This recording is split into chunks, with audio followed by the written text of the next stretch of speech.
Welcome back to a second chance. My name is Philip Jones, one half of your host at a second chance, kidney transplant recipient. And my name is Tafaro Cook, two-time kidney transplant recipient and founder of Kidney Care Coaches, where we coach people with stage 3 to stage 5 kidney disease. If you or you know someone who has kidney disease challenges and needs to be coached, hit us up at kidneycarecoaches.com. I said before we're gonna try to get interviews with more donors, and that's kind of for this year of 2023 is to get more conversation with donors and figure out how they got to being a donor. So today we have Brian Martindale here with us today. Brian, go ahead and introduce yourself. Hi, my name is Brian Martindale. I'm the executive director of Kidneys for Kids, a nonprofit organization based in Michigan, and I am also a living kidney donor. I donated to a young lady who I did not know in 2013. I had seen her news story in a newspaper article about 6 months before in September of 2012. And I had already tried to help a friend who was listed through a peer donation 2 years before. And after reading her story, which I found just by chance on the last day I was building a store for my clothing brand, I ran out of chewing gum. And that was the reason I would walk to this store to get a new pack of chewing gum. And lo and behold, on the counter was a newspaper with her picture. And I'd say after reading that story, I called 2 days later and verified I was her blood type. And 2 days after that, I contacted the University of Michigan Transplant Center and tested for her anonymously. And a couple weeks later, I was notified that I was a 1 in 100,000 match for her. I matched as if we were siblings, even though we never met. And we were introduced 2 times in between then and January 11th of 2013, the day she received my kidney. And we've both been doing well ever since. We just celebrated our 10-year kidneyversary last Wednesday. And I've been a mentor now, a peer mentor for the University of Michigan Transplant Center for the last 7 years. And I founded this nonprofit, Kidneys for Kids, last year after embarking on the first part of which will be a 48-state, 50-city trip this year, in which I will be advocating in 50 TV interviews for different children who need kidney transplants. There you go. That is awesome, man. That's wonderful. Brian, let me ask you a question. Just from you chewing the gum to taking the signing up to be her donor, how long was the whole process? What would you say from you to her? I saw her story the last week of September, and then I called to test that following week. Like I say, there's usually 2 days of testing involved for a kidney donor.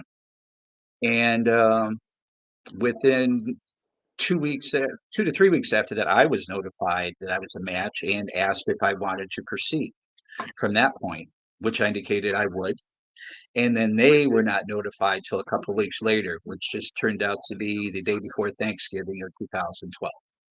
And Stacy, Jessica's mother, said that they screamed so loud when they heard the news that I should have heard them 4 blocks away where I live. You probably felt their frequency because that's an awesome Uh, thing when it happens like that. It's I pretty awesome. I knew from the beginning of reading that story, and I don't know, just knowing that I was the bug type to start with, I just had that feeling. And sure enough, I was.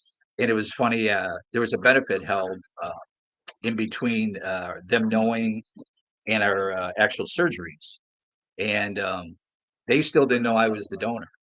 And I attended that benefit, and I sold clothing from my clothing brand to benefit Jessica for her surgery, and presented it to them that night, knowing I was the donor, and they not knowing I was the donor. That was a little surreal. So Did you notify her that night that you were the donor, or you just kept it still a secret? no, I did not. What happened was I had a friend at the time who had worked for CNN as a reporter, and she knew me personally and knew I was going to become a kidney donor. She asked me if she could do filming for a documentary on kidney donation, Okay. and then she approached them separately and set up a meeting. And so that was the first time we met, was during the interview that she did for a little film called Transplant Stories. And then we met just for the second time when we rode together in a donated limousine down to our surgeries the night before. That's awesome. I didn't know Michigan was having limousine service for transplant donors and recipients. That's pretty cool right Well, there. good friend of ours that owns several businesses here in town. He had held one of the benefits for Jessica, and so he insisted that we be driven down and as well as picked up and brought back after our surgeries in his limousine.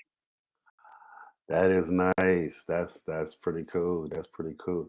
Let me ask you a question. How did you feel after when you woke up? What was your experience like? Yeah, let's take a deep dive in that. Yeah, yeah, because I just went through this in the last few weeks with one of the people I met in Virginia last year on my trip. The in the family, the father actually became the son, who was 18 months old, became his donor on December 27th. So I took them through this whole process. Stephen had asked me about this, and when I woke up, um, my pain level initially, I knew something was going on. I had been done, my kidney had been taken laparoscopically. So I was split at the navel and then had two scopes inserted on my left side. So, yeah, of course, you wake up realizing you're in pain, but your mind doesn't kind of focus, for a few hours as you're coming through the anesthetic. But by the time I was able to focus, I actually realized I was getting too much pain medication. Mm, I've never done well with any kind of opiates or anything, like that. So they were giving me morphine, a light dose of morphine, and it was too much. And I thought I was going to have an upset stomach. And of course, the last thing you would want to do after the surgery was, you know, have an upset yeah, stomach. yeah. So I had them take out my pain meds within hours of being fully awake, and I was just on a pain pill after that, a very light pain pill. So my pain was controlled very well. I was up. That was Friday evening when I became lucid. By Saturday morning, I was up and walking. Mm. And all day Saturday, I walked on and off. In fact, the CBS TV station here that had followed our story from the beginning up until even right now, they just interviewed us for a 10-year anniversary. Um, David interviewed me that Saturday night at 11 o'clock while I was walking the halls on my phone. So once you get up and you're active and you move, the pain subsides more and more. And I actually stayed. I could have gone home on Sunday. They took me over to see Jessica on Sunday, and I ended up staying till Monday morning. And by the time I went home, I was very comfortable riding in the limousine life back home. And after that, it was just, like I say, a very minimal dose of acetaminophen each day for a couple weeks. That was it as far as my pain. I know some people have different experiences, but in general, with all the advances, and all the history of kidney transplant, our pain levels as donors is controlled very, very well. Right, right. What was Jessica's original disease, her cause for Um, kidney failure? she had been born with one kidney that was undersized and didn't, very minimal function. And I cannot pinpoint the disease that killed off her kidney function. She just had the first signs when she was 9 years old. She just started to have backaches. And that was by the time that she went in, like most people who have kidney disease, 70% of the people who have kidney disease don't know it. She was one of those. And by the time she was checked for the backaches, that's when she found out she was in kidney failure by then. She was already in end stage failure. She wasn't to the point of needing dialysis yet, but they told her if she wouldn't have gotten my kidney within a couple months, she would have been on dialysis. So, other words, she just had like a deformity in her kidney, what you would say, something like that from birth, and no Yes, no original disease. That's really, honestly, that's kind of the best way to because therefore you don't have to have anything like any like glomerulus that come back and attack the kidney or anything like that. So that's a good situation right there. right. That's really, really good. That's good to hear. And is she, how old is she? And is she back to like doing everything she wants to do and things like Oh that? yeah, yeah. Jessica is 20 years old now. Yeah. She is at Eastern Michigan University as we speak today. And it's kind of surreal when we look at things this way. It's like when I give speeches about becoming a living kidney donor, I tell people it's like living two lives. Yeah. I've been lucky enough to become as close as family to Jessica. She's like a daughter to my wife and I. And to know part of me today is at Eastern Michigan University studying to be a neurologist. And the other part of me is sitting here talking to you. No, she's doing perfectly well, hasn't had any sign of rejection. Like I say, she's studying. She works after school. That's why she cannot participate in this interview today. She's a caregiver for an adult in Ypsilanti, where she goes to Eastern Michigan, and she's also serves on the board of directors. She's our vice president for Kidneys for Kids, and Awesome. she actively helps as much as she can as far as advocating for children as well as adults. That's wonderful, man. That's wonderful. Go ahead, Phil. You talked about your 10th anniversary, which was last Wednesday. Mhm. How surreal does that feel to you to say, 10 years ago I saved a young lady's life that at the time didn't even know lived 4 blocks away from me? Yeah. Well, very real. I mean, very surreal. It did. It really, I think, hit me because 10 years is a monumental stage for any kidney donor and recipient, to reach your 10-year point. The average living kidney functions on the average for 15 to 20 years. And of course, some have functioned for up to 50 years now, we know of, but just to know that, I was sitting in a limousine next to this very tiny, very pale 10-year-old girl. And it seems like yesterday, and carrying on. And one thing I remembered too, and I never realized until I had met her, that she had had a speech impediment, which was caused from her kidney disease. And Mhm. I didn't know at the time, kidney disease can cause many different afflictions, as we know now. And still seeing her as that little girl with that little lisp in her voice, so sweet, so tiny and so white. And now seeing her today, she's as tall as me, 5'10". You know, she is a young lady, and every time I see her, and we see each other personally, it's I get a gift. I feel like I get a gift every time I see her. I feel like I'm cheating sometimes because I gave her a life one time, but every time I see her today, it's like I feel a spark of new life inside of me at 61. Awesome. I think the Let's donor side is hold on, let me say this first. I think the donor side is so amazing because of that. You know, my donor loves seeing me because she loves seeing me thrive and things like that because of the same thing you're saying. You know, I think we're givers as just human beings, and when you see somebody um, go on and do great things with what you gave them, it's a Yeah. really good feeling. I just want to make that statement. Go ahead, Phil. I apologize for saying that. let's dive into that first meeting between you and Jessica. Like how did that conversation go? How did that introduction go at that time between yourself and Jessica? In our first meeting, Yes. yeah. Well, that was the night that our friend from CNN that I talked about held the interview with Jessica and her mother, and I was actually off stage, and it was going to be up to them whether we met or not. And so we were introduced on camera. So it was very surreal walking around the corner. I already knew who I was going to see. When Jessica's mom saw me, the first thing she said was, "I thought it was you." And we all hugged. And yeah, it was pretty emotional and surreal to start with.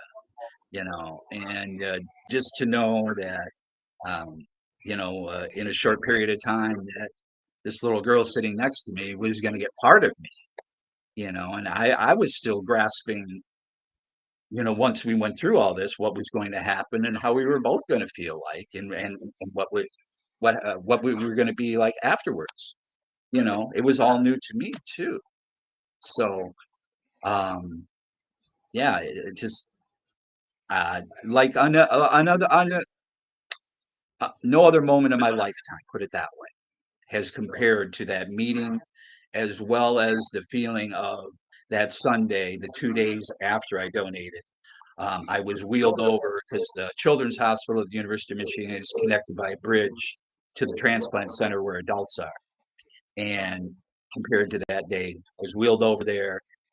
As soon as I come into the room, I saw a new girl from the person I wrote down with 48 hours before. She was full of life, full of color. She looked like a totally different person. So Wow. Yeah, I love those special moments. So let's talk about how you decided to become a peer mentor. Are you a peer mentor in adults transplant center or at Mott's? I'm actually a peer mentor to adults, but I've been Okay. asked by families to be a mentor, now that I'm involved with a lot of different children. So I've mentored to both now. But I mean, Okay. either way, I'm mentoring to an adult, I should say, because the child's kidney is coming from an adult donor, you know. Right. Right. But So most how of the did time I'm you mentoring adult to an adult. right, right. So how did you come to that original conclusion that hey, I'm going to touch the adult side as well? Because I know I talk to certain people and they say, my original help was the child, so I'm gonna stay on the pediatric side. Like, how do you make that decision to help adults as opposed to going to the pediatric side of things?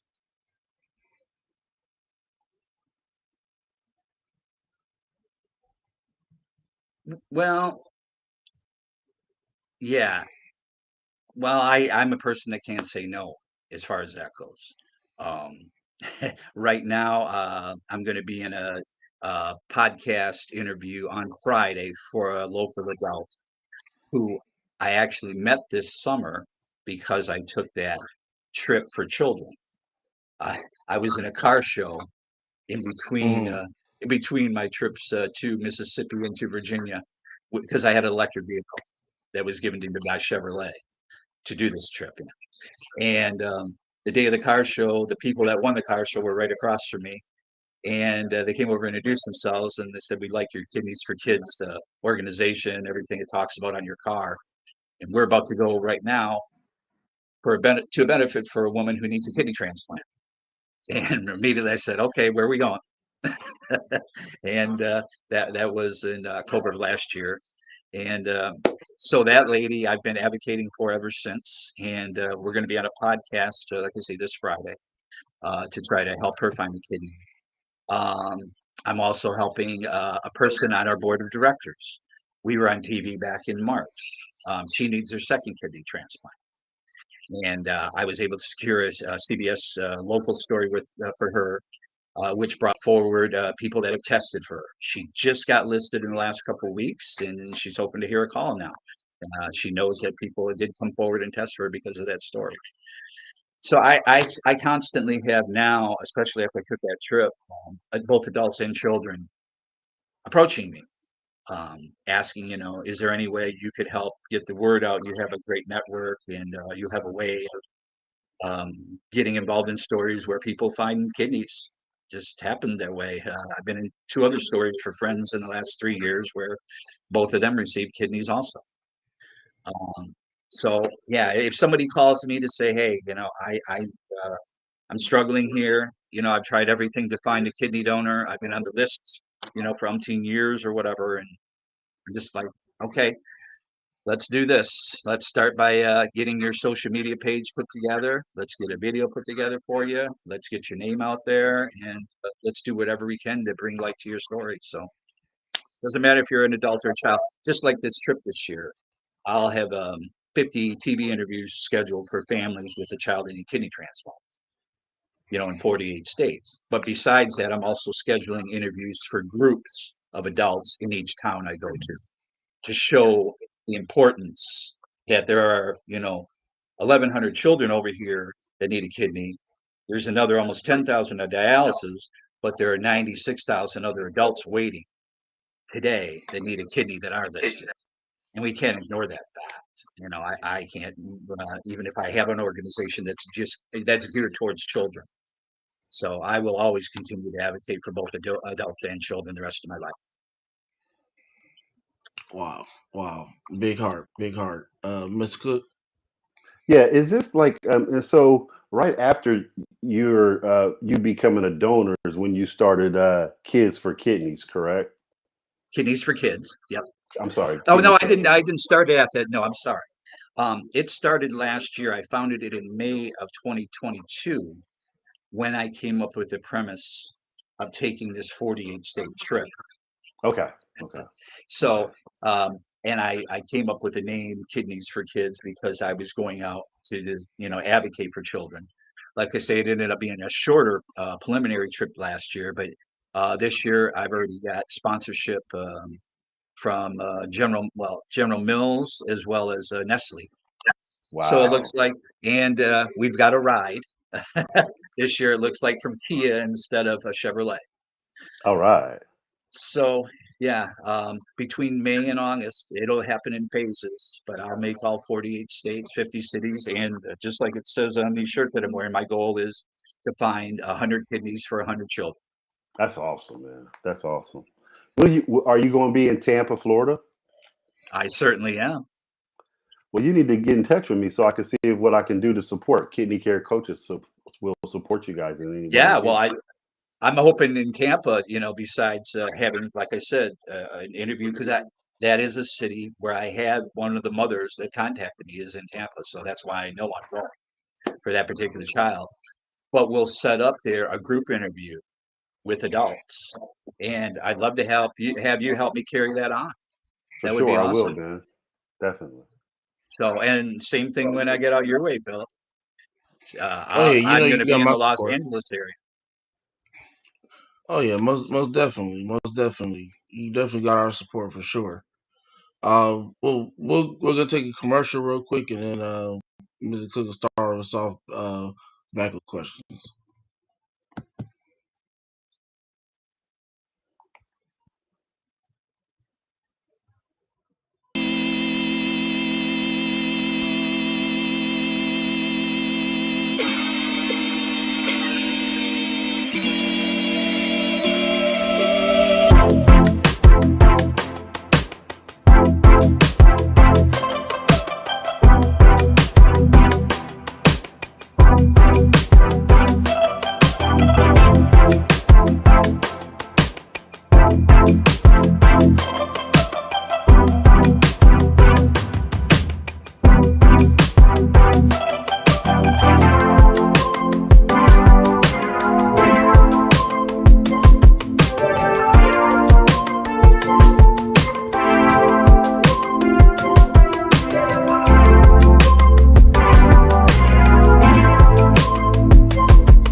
Welcome back to a chance. Okay, so we're back. First question. Yep. Okay, yeah. So Brian, what I wanted to ask you was, when you first hear about these kids, like what's the process when you first hear about a kid that needs a transplant, and you get this kid? Let's take a deep dive into what's your process when you first hear this kid that needs a transplant, and then what's the process going through?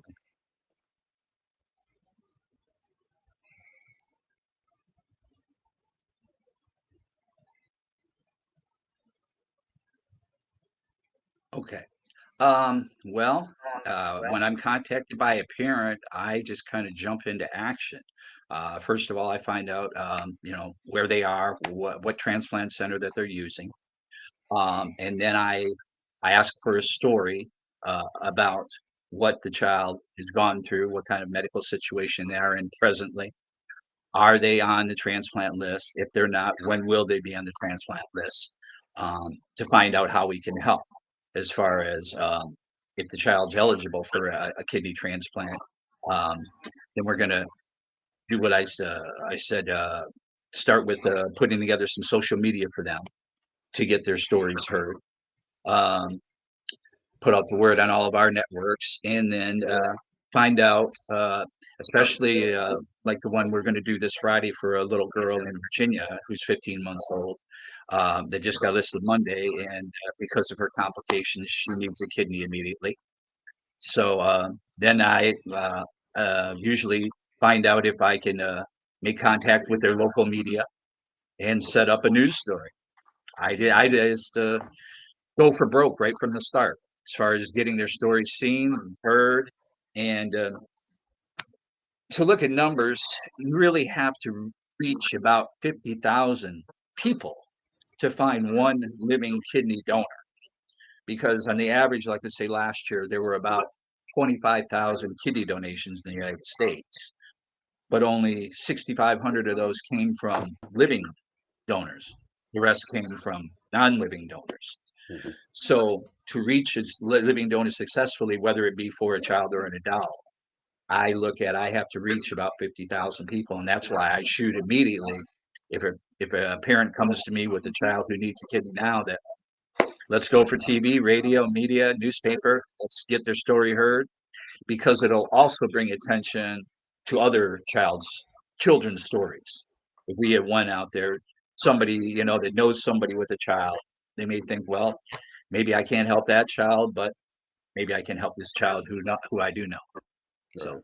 that's my process. Just and then if I'm needed to, I'm also an intermediary. As far as talking to hospitals, as far as no personal medical questions because of HIPAA laws, but anything I can do to guide the family with if they aren't familiar, as some are, with what they need to know about their child, what kind of questions they need to be asking their physicians, their nephrologists, and things like that.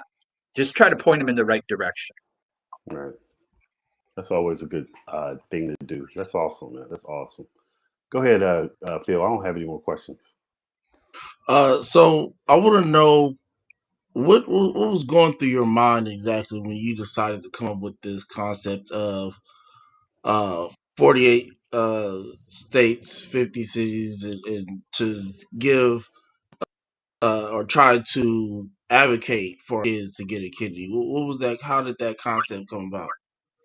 Well, it came about after the last interview I spoke of, which happened last March, for my friend Tracy Lebrecht, who is our one of the board of directors members now, and arranging a TV interview for her to find her second kidney donor, and seeing the response, and then I thought about it.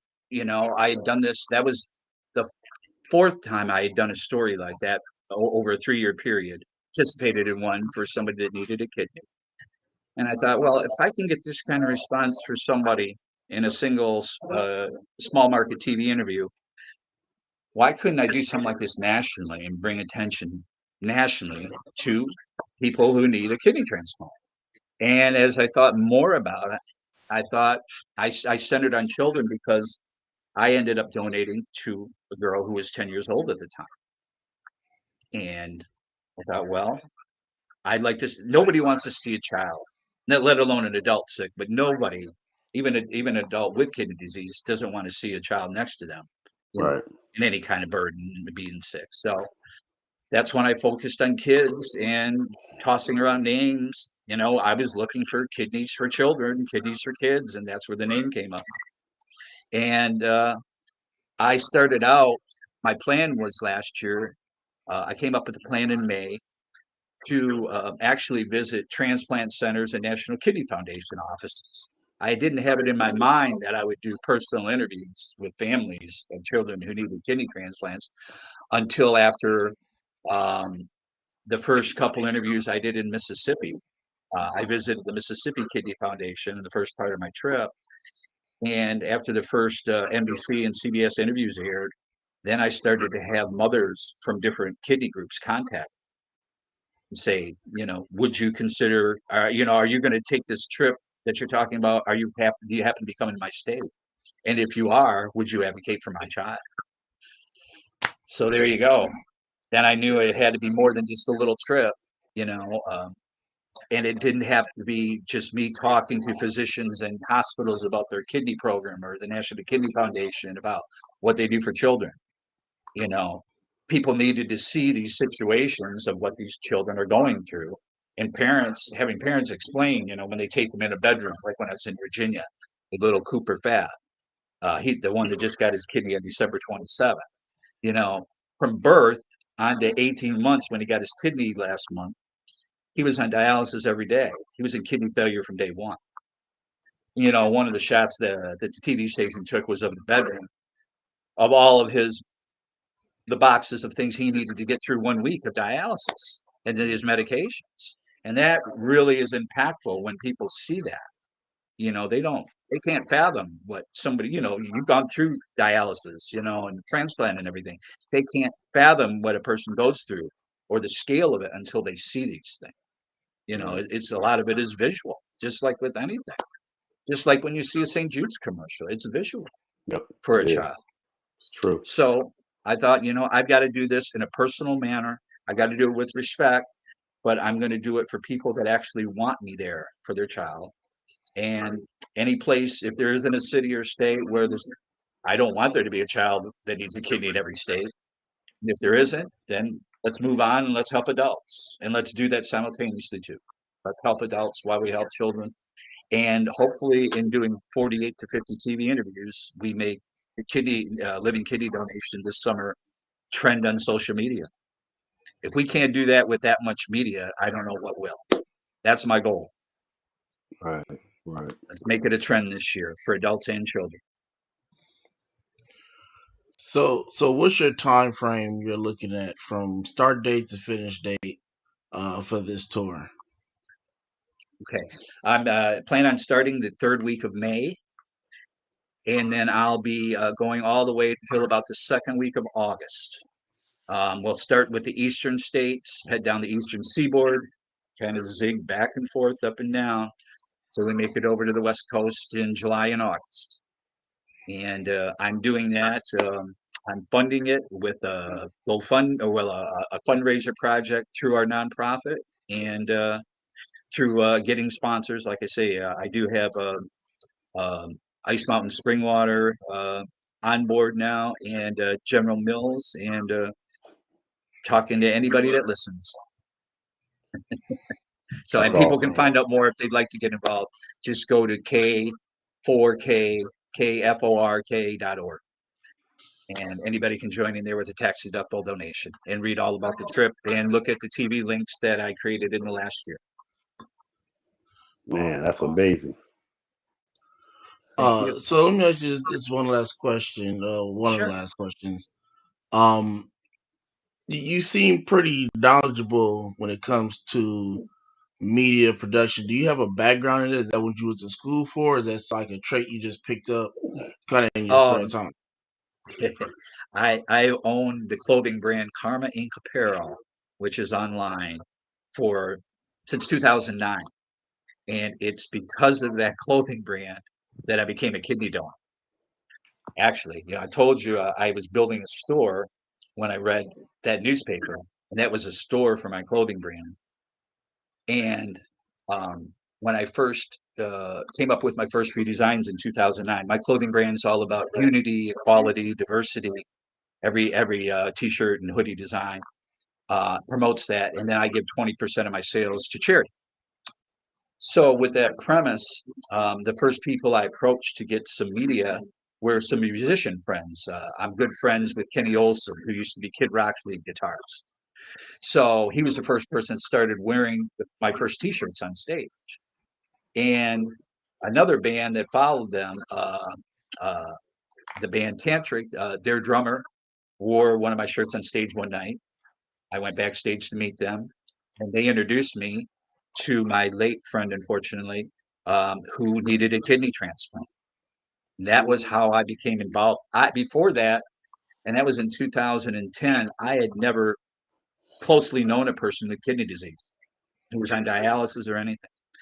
If I wouldn't have met that night, if I wouldn't have met Brent that night, got to be his friend, and I actually registered to be his paired donor in 2011.